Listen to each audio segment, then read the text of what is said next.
tudo bem com vocês? Nesse vídeo eu vou mostrar o meu cantinho de slime atualizado. Então já se preparou pra você deixar o seu like e se inscrever aí no canal.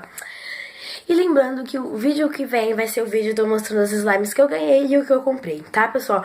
E tem três slimes que ainda tá pra chegar, mas eu vou mostrar pra vocês mesmo assim, tá?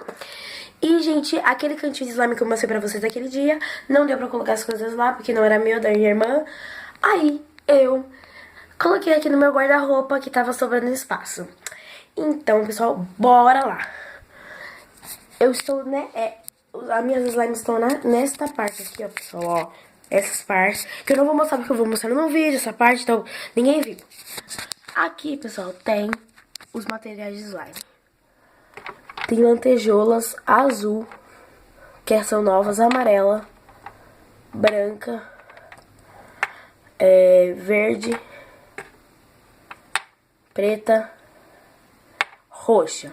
E aqui estão as cores que eu já mostrei pra vocês, ó. Pra vocês terem uma visão das cores que eu já mostrei pra vocês. E também tem essas cores aqui, ó, pessoal. Corante rosa e vermelho, preto e verde e azul de tintas de tecido. E aqui são os produtinhos, pessoal. Shampoo, condicionador, sabonete líquido, hidratante e a pasta para as slimes com dentadura. E aqui, pessoal, estão todas as slimes e água lubrificada. A minha cola acabou e a cola de isopor também acabou, então eu vou comprar ainda.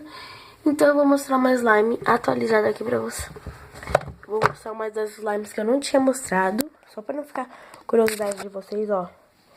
Essa daqui que faz super clique, gente, tá super gostosa. Eu vou encerrar o vídeo, tá? Porque só foi curto esse vídeo, ó, gente, como que faz clique essa slime. Muito gostosa. E as slimes que eu vou mostrar, tá aqui, duas, e tá pra chegar a 3. Então, no total vai estar 5 slimes que eu vou mostrar, que eu ganhei e que eu comprei.